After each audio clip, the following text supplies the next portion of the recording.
durante 4 anos estudando os day trades e viu que a grande maioria perdia dinheiro. Aceita. Falei pro cara, beleza.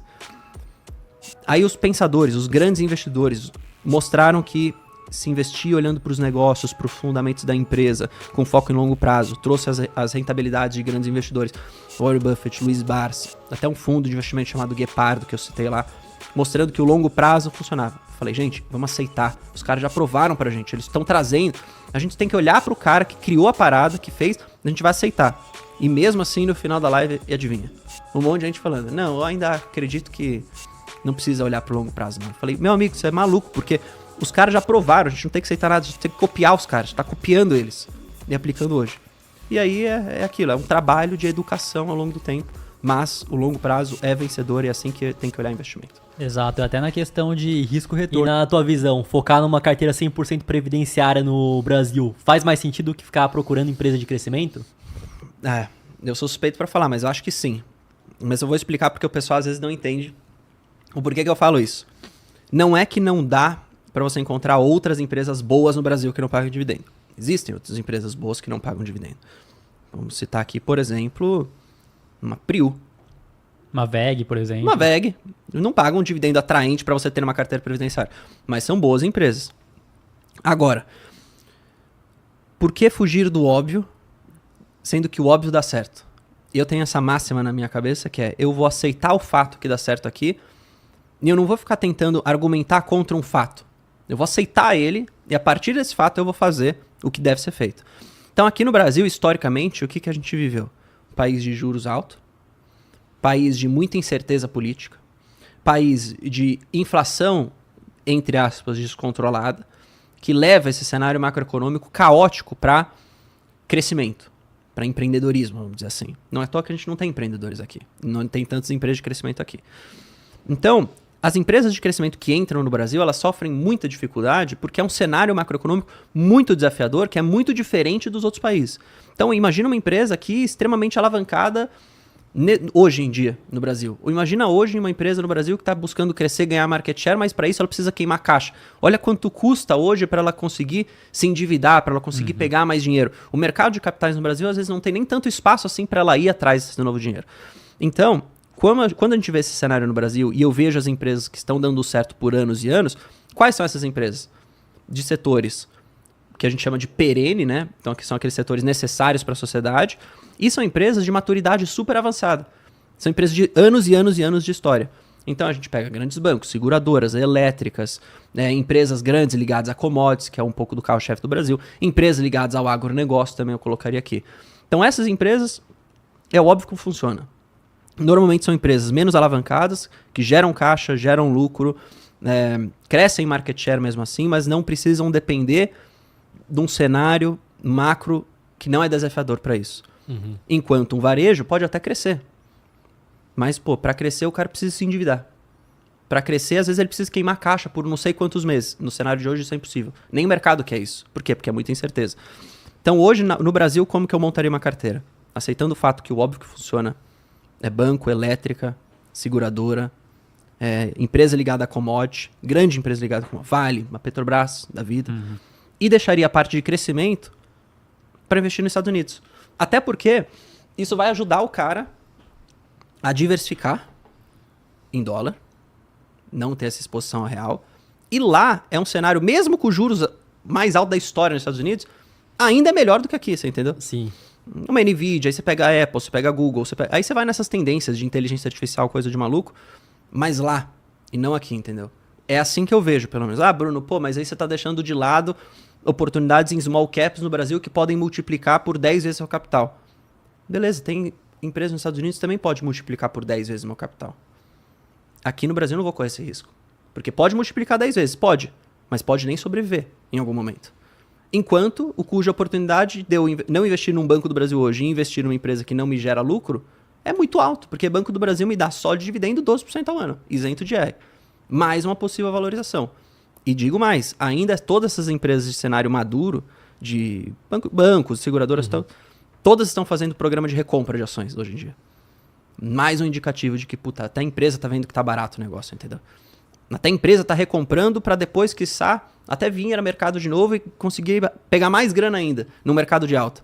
Então, se a empresa está querendo recomprar, mostrando que está barato, pagando dividendo, retornando para o acionista, cuja oportunidade é muito grande você não estar nisso, entendeu? Sim. De você estar com seu dinheiro em outro lugar. Pelo menos é a minha visão. A minha visão é bem parecida, tanto que no Brasil eu e o Matheus nós investimos realmente em empresas de dividendo, setor perene, e para tomar, entre aspas, mais risco e buscar mais valorização é investir lá fora em cripto. E lá fora a gente nem faz com essa estratégia ainda, porque basicamente nosso investimento é só via ETF. Então para mim faz total sentido utilizar dessa estratégia aqui no Brasil, porque além disso, o Brasil acaba sendo um país de muito mais incerteza do que os Estados Unidos. E a partir do momento que você pega uma empresa que você compra abaixo do preço teto, você pega um banco do Brasil, já sabe que vai receber mais de 10% de yield, mesmo que ela caia, você ainda tem o dividendo para você conseguir recomprar, você tem essa segurança. Exato. Agora você vai pegar uma empresa de crescimento e, sei lá, ela vai ficar 2 anos de lado ou caindo e você não tá recebendo nada, sua incerteza, o seu psicológico fica muito mais abalado do que quando você tá lá recebendo um dividendo que já é alto ainda. Concordo. Por conta. E eu acho que a questão do dividendo é interessante, que ainda mais aqui no Brasil que tem a questão fiscal também, que você não tem que pagar imposto, mas mais também da questão do momento de mercado da empresa,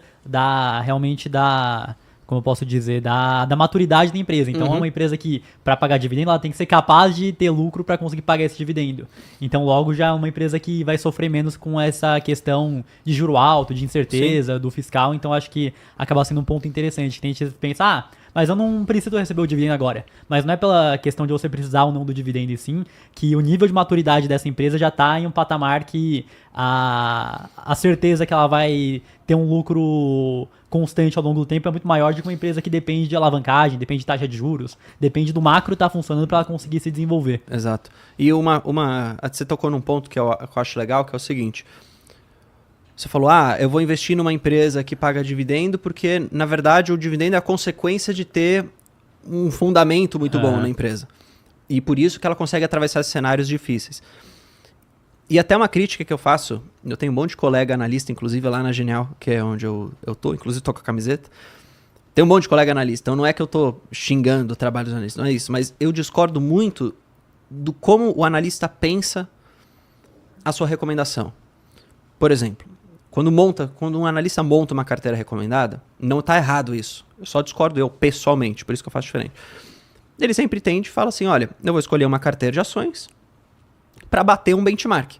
Então, para superar o IBOV, para superar o IDIV, que é o índice de dividendos, enfim, para eu gerar o tal do alfa ali e dar um retorno atrativo pro cliente.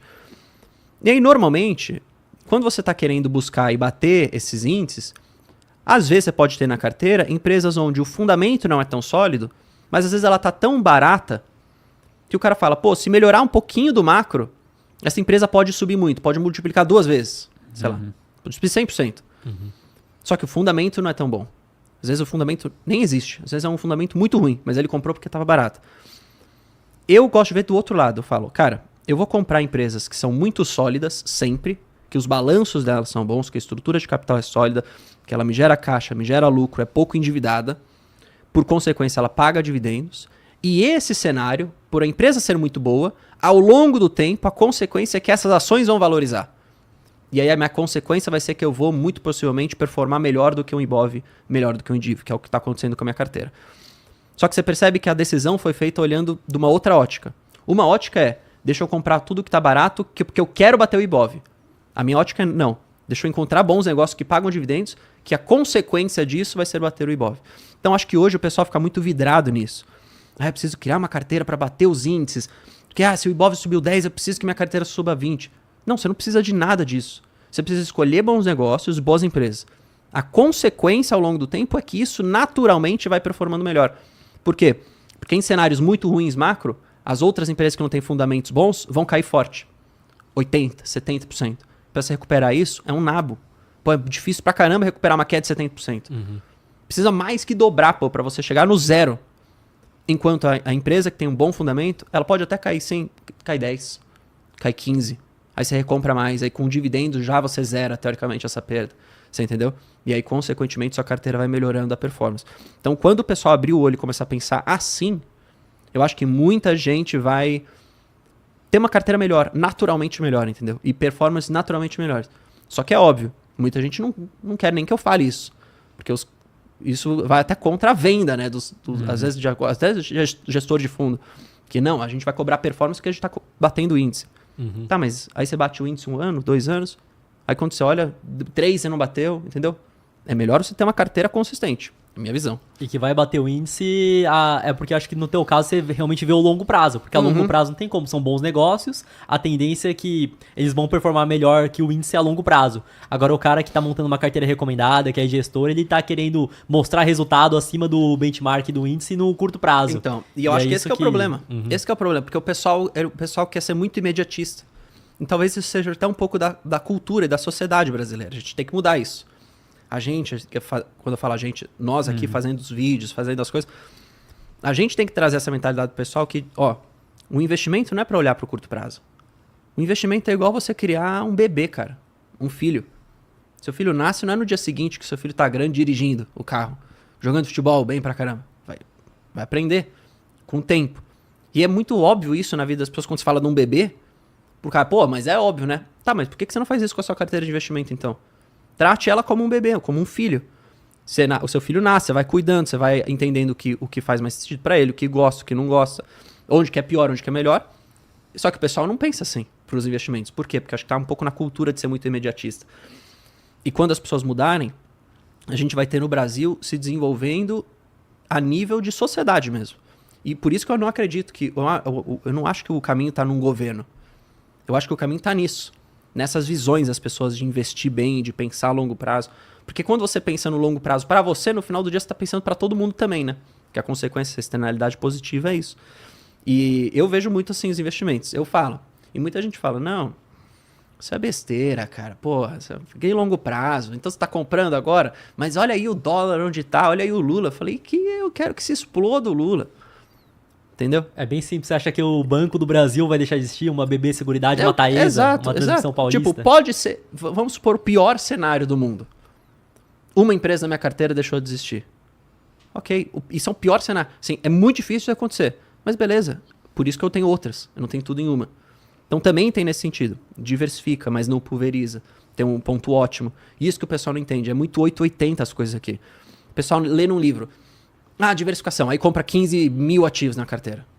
Tá errado. Então não é pra diversificar. Lê o Warren Buffett falando uma frase. Diversificação é pra... Quem não sabe o que tá fazendo. É pra quem não sabe o que tá fazendo. Então beleza. Então não vou diversificar porque o Warren Buffett falou. Porra, o Warren Buffett falou. Você entendeu? É 880. Aí todo mundo se ferra. E aí vai nessa ideia. Então, eu acho que o que a gente vê no Brasil hoje, resumindo, ótimas oportunidades pra quem tem paciência e quer esperar o longo prazo. Não vai ser amanhã que as coisas vão estar boas. Inclusive, amanhã pode ser que até continue caindo muito mais. E se você apostar, né? Um patrimônio da sua vida inteira, hoje, querendo ganhar dinheiro mês que vem, você vai se ferrar. E eu até espero que você se ferre, para você aprender de uma vez por todas. Até fiz esse comentário é legal. Eu fiz uma live recente no meu canal do YouTube, que era ensinando o pessoal a pensar. Como que tinha que pensar como investidor.